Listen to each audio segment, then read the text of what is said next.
Hello everyone, it's Judy at Janet's Floral Design, and today I wanted to do a video on preserving seeds from perennials. Yesterday I had a customer ask me what to do with her balloon flower, and this is a balloon flower here. It gets this pretty purple flower, and you can kind of see right here it's in the shape of a balloon, and then they open up into this really pretty purple flower. It's one of our favorites out in our garden.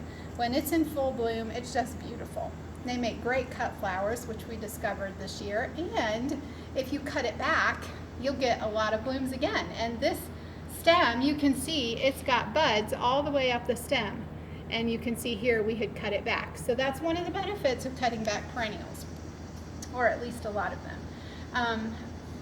There are several. This is the seed pods that then develop from the flower. Each one of these were a flower, and then you can see the seed pod developing. And there are other perennials that develop seed pods, like this is a hosta seed pod. And then over here we've got coreopsis, and you can see the seed pods developing on here after the flowers have died. And then this daylily also produces a seed pod, and that's what this is here. And you can see that it's dried quite a bit, and then if you look inside you can see the black seeds right inside there. So this is I like this one here because it demonstrates what you pretty much need to do, which is let that seed dry, that seed pod dry. So for this I'm going to focus mostly on the balloon flower, and these seed pods here are not brown yet, but they're getting pretty dry. I would probably leave them on the plant a little bit longer so they can dry a little bit more, and then once they've dried, then you cut those off. And I would just cut them off here and cut each one off and then store them for the winter in a paper bag. You can put them in the garage. The cold won't hurt them because they're naturally going to be cold in the wild. So, and actually what I was reading said that's good for them.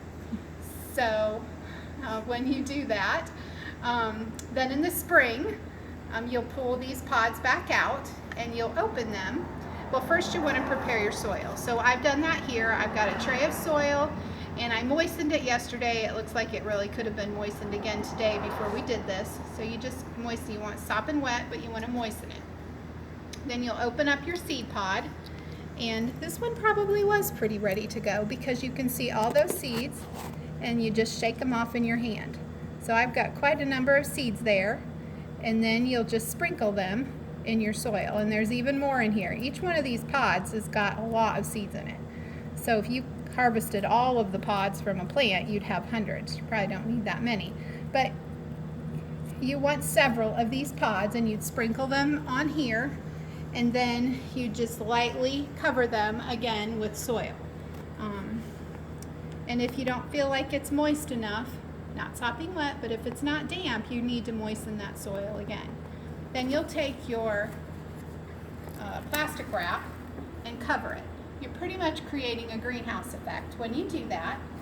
And the time to do that, I forgot that a second ago, the time to get those seed pods out of your brown paper bag is probably the end of February, beginning of March. You'll do that, of course, in the house. They're not ready to go outside yet. Start them in the house, put them in a nice sunny window, and just keep them moist. Once they've started to sprout, you'll probably have to take that plastic wrap off and either create a tent so you still have it under plastic, or if you have a fairly moist home or a moist area, you won't have to do that. But just let those plants grow, and then once we're past the date of frost, then you can plant them outside. They are perennials and they'll survive underground, but if you plant them outside before the frost, those fresh seedlings, that fresh foliage, the frost will kill them. So you've got to wait to plant them till after frost. So that kind of gives you an idea of what to do with those pods. I hope that answered your question, the one that asked. If not, just give me a call. And if you have a different question you'd like us to answer, please don't hesitate to let us know. Thanks for listening in, and have a great day. Bye.